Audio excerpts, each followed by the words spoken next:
As described before, AWS is a collection of services that interact together to enable an application to run. I thought it would be helpful to explain how these services interact with each other from a high level. Nearly all services interact with each other over typical TCP connections. It really depends on the service as to which port it might use. For instance, each type of database you might be using has its own port of choice, so there's not a single protocol that all services use. Usually, you are initiating these connections in your application by making requests to the AWS services. If you create all of your service instances in the same virtual private cloud, then they will have local IP addresses and you can make super fast connections to them. When beginning your development with the various services of AWS, it's not an all or nothing process.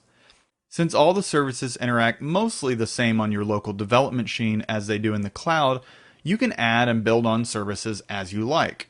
For example, a common first step for a content management system web application might be to connect to a database service in AWS.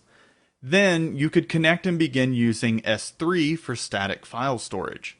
You can work with these services exactly the same on your development environment as you would in the cloud, making the development to deployment experience as painless as possible. The biggest change once you move your main application to the cloud is securing it, which isn't something you can do while your app is being developed locally. Once in the cloud, connections and permissions between each service are managed via security groups, which are essentially light firewalls around each service instance. Controlling access and security is done with pure configuration, completed with the web console, and is mostly straightforward. Most of the bugs I've encountered with services interacting in AWS have been from misconfigured security groups. There's a lot more we'll go into in the following modules as we cover individual services, but this should serve as a basic explanation for how things are working in AWS.